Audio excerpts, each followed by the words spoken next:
Assalamualaikum warahmatullahi wabarakatuh. Pada kesempatan kali ini, kami kelompok 5 akan menjelaskan secara singkat tentang pendekatan institusionalisme. Pendekatan ini umumnya digunakan negara dengan fokus kajiannya cara kerja institusi atau lembaga negara sebagai cara menjalankan pemerintahan. Pendekatan ini dibagi dua, institusionalisme tradisional dan baru. Institusionalisme tradisional melihat lembaga negara apa adanya secara statis. Pendekatan ini memiliki sejumlah karakteristik. Yang pertama adalah legalisme, yaitu berfokus pada hukum sebagai alat pemerintah untuk mengatur warga negaranya melalui produk hukum, seperti UU misalnya. Lanjut. Kemudian strukturalisme, asumsi kedua dari institusional lama adalah strukturalisme. Strukturalisme mempengaruhi sebuah perilaku. Jika seseorang analisis dapat mengidentifikasi struktur, maka ia dapat memprediksi perilaku sistem. Ciri strukturalisme institusional lama adalah fokus pada fitur kelembagaan utama dari sistem politik. Dengan fokus kepada kelembagaan, maka para analisis mampu mengetahui apa saja yang akan terjadi dan kesalahan apa saja. Selanjutnya ada holism, yaitu pendekatan holistik. Para institut lama seringkali disebut kaum komparatif atau pembanding. Saat melakukan analisis komparatif, mereka cenderung membandingkan keseluruhan sistem. Berbeda halnya dengan pola kontemporer yang cenderung menggambarkan dan membandingkan lembaga komponen dalam sistem, misalnya badan legislatif atau birokrasi. Secara khusus, pendekatan holistik sekarang cenderung mengarahkan analisis menjauh dari perbandingan dengan cara yang sering dipraktekkan. Berbeda halnya jika dari konsentrasi pada keseluruhan sistem politik yang cenderung membuat generalisasi. Selanjutnya mengenai historisisme. Historisme adalah gagasan menyandangkan signifikansi terhadap ruang dan waktu, seperti periode sejarah, lokasi geografis, dan budaya lokal. Konsepsi perkembangan politik yang implisit ini juga menunjuk pada interaksi politik dan lingkungan sosial ekonomi. Sementara, banyak ilmu politik kontemporer cenderung melihat interaksi berjalan hanya dalam satu arah dari masyarakat ke politik ke institusionalis yang lebih tua cenderung melihat pola pengaruh timbal balik jangka panjang. Tindakan negara mempengaruhi masyarakat seperti halnya masyarakat membentuk politik. Selanjutnya mengenai normatif analisis. Terakhir, institusionalis yang lebih tua cenderung memiliki elemen normatif yang kuat dalam analisa mereka.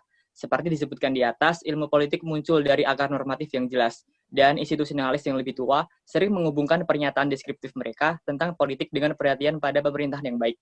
Hampir menurut definisi, perhatian institusionalis terhadap norma dan nilai berarti bahwa karya ini tidak mungkin ilmiah. Setidaknya tidak dalam arti positifis dari istilah itu. Bagi institusionalis lama, perbedaan nilai dan fakta yang menjadi dasar konstruksi ilmu sosial kontemporer seperti itu tidak dapat diterima sebagai karakterisasi kehidupan sosial. Kedua dimensi kehidupan itu saling terikat dan menjadi satu kesatuan untuk tafsir dan perbaikan pemerintahan. Bisa dilanjut?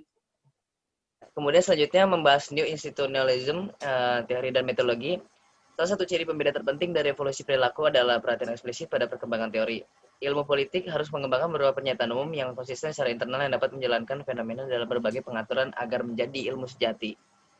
Kemudian sistem politik harus menjalankan fungsi dan perbandingan yang dipersyaratkan, oleh karena itu terdiri dari membandingkan struktur mana yang akan melaksanakan tugas dan mungkin seberapa baik kinerjanya di berbagai negara. Dalam bidang disiplin seperti perilaku memilih, terdapat pergulatan yang berkelanjutan antara mereka yang menganggap perilaku tersebut sebagai faktor dari faktor sosial ataupun dari faktor psikologis.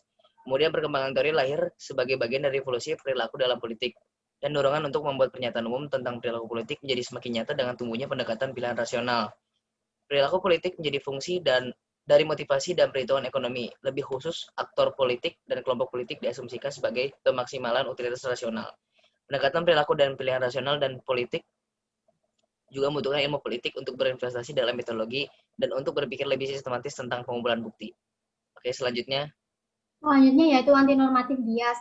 Sedikit banyaknya adalah tentang beberapa implikasi normatif yang kurang jelas dinyatakan dan kurang jelas dari institusionalisme lama. Dan implikasi ini tidak begitu positif seperti perhatian terhadap pemerintahan yang baik. Kemudian ada bias yang sangat kuat yang berpihak pada negara-negara demokrasi industri di dunia yang menyajikan modal.